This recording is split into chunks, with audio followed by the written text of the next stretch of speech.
Hi,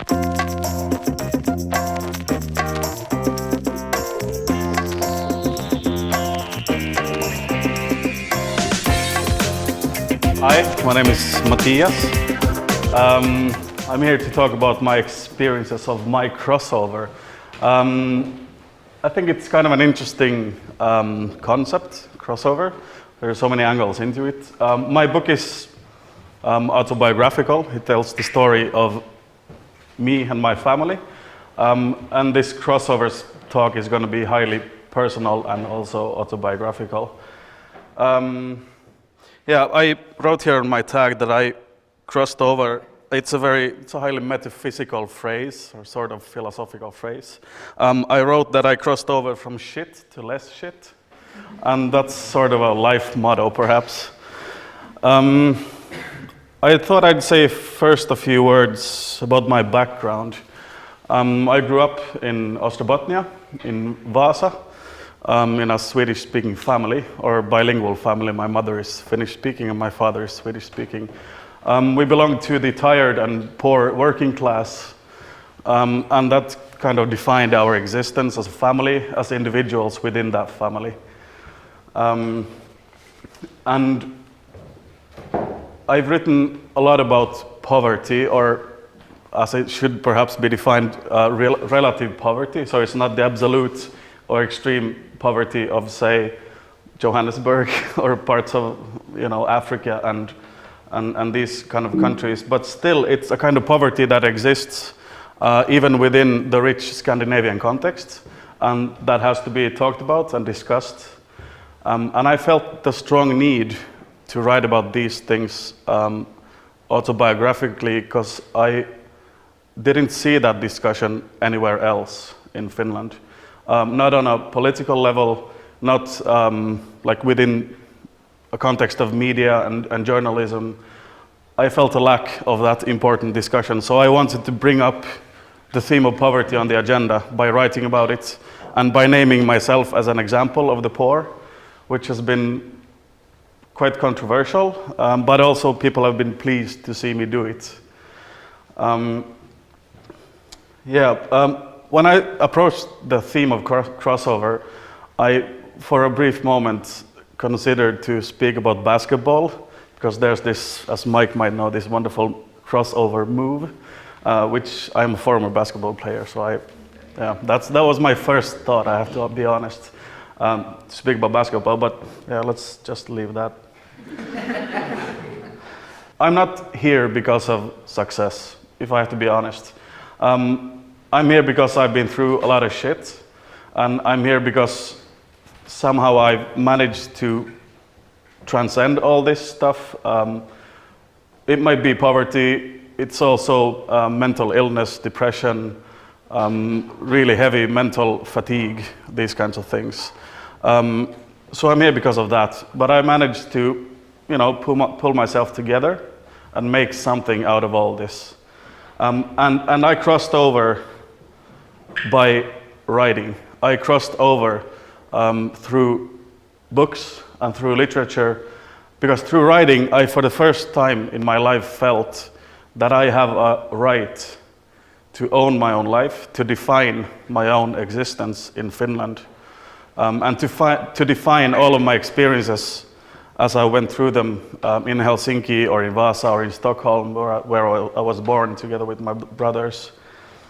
Yeah, so my crossover is basically a crossover from fatigue and depression and poverty into claiming the right to speak about your life and to define yourself as you see fit. And that's actually really important. It's really important, I think. It might sound really evident to some of you, perhaps most of you, perhaps all of you, but I feel that it's really not evident. It's not something that everyone feels in Finland today, that they have a right to name their experience and to put words on them and to claim them. Because when I grew up, I didn't feel this as much when I was a kid, when I was a teenager, but when I became an adult and became a father, I have 2 children. I became a father at the age of 21, sorry. And I started feeling the burden of poverty and the burden of this fatigue I grew up in more intensively when I became an adult myself. And I started to think about what opportunities had I had in life. And I found that theoretically I had a lot of opportunities. But we were living in such a state within our family that we didn't see them. We didn't discuss them at home. We weren't encouraged to pursue the opportunities. And I felt that to be a really harsh feeling, to grow up in that kind of an environment, that kind of state within a family, or within the context of schools and stuff like that. So I actually, through writing, I claimed the right to speak about myself, to find the opportunities that nobody else had presented me. We didn't discuss university studies at home. We didn't discuss career paths. We didn't discuss the opportunity of getting help from the state or whatever. We were really focused on this everyday existence where we managed from 1 week to the next and 1 month to the next. And I grew up with basically seeing the dreams of my parents just collapse and die. I didn't see the strength to pursue something and to achieve it. And that's what I wanted for myself when I grew up, when I became an adult. I decided that this thing I have in my past, I don't want that to be my future. And most of all, I didn't want that to be the future of my children. So I decided to do something about it. I decided to study at the university level. I've studied literature and history and North American studies, among other things. I've not yet got as far as to getting a master's degree, but I'm still working on it. Because I believe in education, I believe in gaining knowledge and gaining information about the society, how it works, and then out of that to shape somehow your continued life story. That's basically what I believe in. And you should not interpret this as some right-wing neoliberal, free enterprise thing, because it's really not. That's a really, really shallow interpretation of what I'm talking about. Yeah, I don't know, perhaps you can see the difference. I hope you can see the difference. This is basically what I want to speak about, transforming the shitty stuff. For me, writing has been a way of doing that. In my writing, I felt a kind of continuance and a really strong feeling of being present in my own life. I've never had the privilege of having, I'm speaking now about my adult life, mostly. From when I was 18, 19, up until now, I'm now 33 years old. But I've never had an everyday life, arkipäivä. I've never had the feeling of security in that.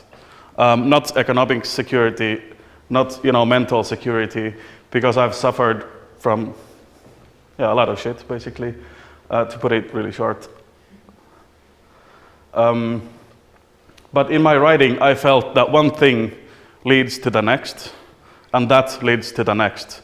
So I found this feeling of continuance. Can you say it like that? It's a proper word, right? Kontinuitet in my mother tongue, Swedish. And that's why I stuck to writing really stubbornly. People have told me that if I wanted to get away from poverty, I shouldn't write. Well, yes, but I haven't lied at home in my couch all these years just dreaming about writing.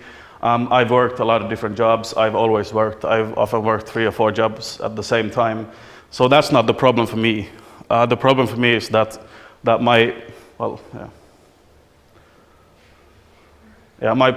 my poverty hasn't been due to lack of work, but something else. Let's leave this to the Q&A perhaps. But yes, a crossover of class, and then you see this rhetorical question mark. I've often wondered about myself that have I made a crossover from one class to the other? In a way, yes, because now I have access and I've sought out things that traditionally isn't found within the context of the working poor. I've gained access to university and through, writers' circles and stuff like that, and culture in general.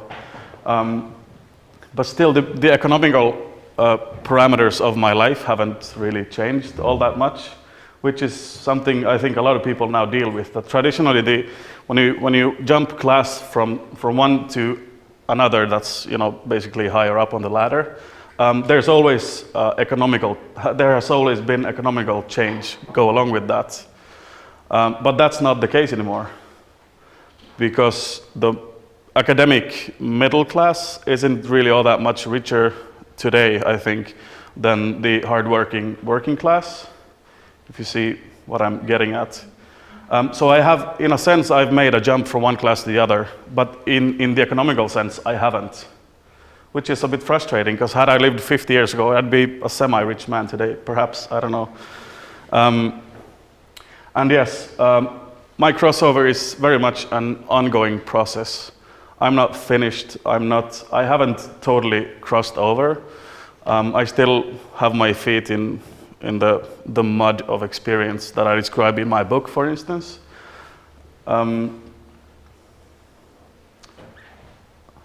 Yeah, an ongoing process.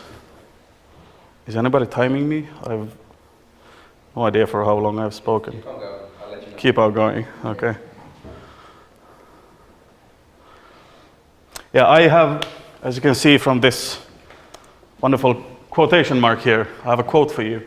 That for me describes, it's not a life motto, but it's a really, really accurate way of saying and describing what for me has led up to now being able to calling myself a writer and being able to participate in all of the opportunities in society that go along with being a writer and appearing and speaking and telling and stuff like that.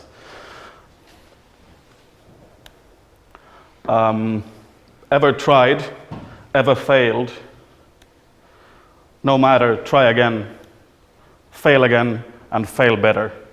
And that's the wonderful Mr. Samuel Beckett who has said that. And for me, this really illustrates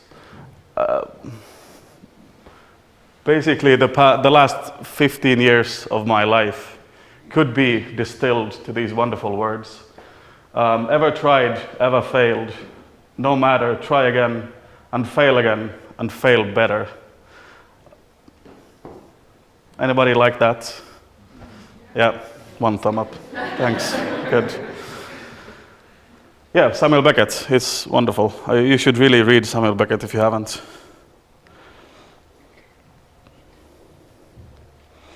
And I'm really, really interested in our society. I feel really invested in our society. I feel really troubled that the welfare that we built up during the last 60 years is starting to crumble and starting to be picked apart piece by piece. I think it's highly problematic, and I really think we should engage in a discussion about that, in a debate about that. We should protest more than we do, because we're Finnish. We don't protest all that, loudly. But I encourage you all to just protest really loud if you disagree with what's going on. Xenophobia is on the rise. I don't know. The priorities we have as a society right now are really short-sighted. We're not thinking through what it means to start picking welfare apart, because it's really, really hard to build up again once it's broken. It's really expensive to build up again once it's broken. And I feel that on my next slide there's this, it's a still shot from a really good film called 7 Angry Men. It's made sometime in the 60s, I think. And I think I want to hear what you think about the question or the sentence that we find on the bottom of this page. It reads, what is this? Love your underprivileged brother week or something? I think the answer to that should every week be a resounding yes. At least for me, it is. I felt underprivileged myself for a long time, but there are still people in Finland, there are many people in Finland that are far more underprivileged than I have ever been. And I think we should consider that when we talk about our society, when we talk about what priorities we should have as individuals in our society. All right, so my crossover has been from this tired place of fatigue and illness and poverty into something else, into a state where I speak, where I construct sentence after sentence after sentence and try to share that with the reading audience or something like that. I do this because I want to feel that I own my own story. I also do this because I want other people to be able to relate to the experiences of fatigue and of poverty that I have, that my family have. And I think a part of the reason that the understanding for poverty in Finland is so low, and we don't want to admit that there is poverty in Finland really. A part of this is the fact that when we discuss poverty in the media, say, people discuss statistics and percentages and numbers and figures, and that's not really the way to raise the understanding of what it's really about. That's not the way to concretely describe what poverty is in Finland today. So that's also a reason for me to write. I was so frustrated that the discussion was lacking, or totally gone, basically. And I wanted to bring that somehow. And I feel that's what I've done. I'm really proud of my book. My children are really proud of my book. And one of the most, perhaps the most thing, I think I'll end with this. So after this we can have the Q&A. When I grew up as a kid, I didn't feel that I could, steer my life in the direction I wanted, because I hadn't seen any examples of that around me. I wanted something else for my children. I wanted them to feel that they don't belong in the margins, in the silence of the margins of society. I wanted them to feel that they do belong in a meaningful center of some kind in society. I wanted them to see that you have a right to claim your life in the context that you're in. Perhaps the one thing I'm most proud of in my life is that when my kids hear that I've been on TV again or radio again or in an interview in the magazines again, they're really, really blasé about it. They shrug their shoulders and they're like, yeah, well, what else is new, basically. I'm not saying this to glorify myself or me as a writer, as a book, but I want to glorify the fact that I've been able to show my kids that it's fully natural that you take place in your own life, that you do what you have a passion for, and that you make that the center of your life, rather than the broken dreams and the broken expectations. Yeah, that's that. Thank you.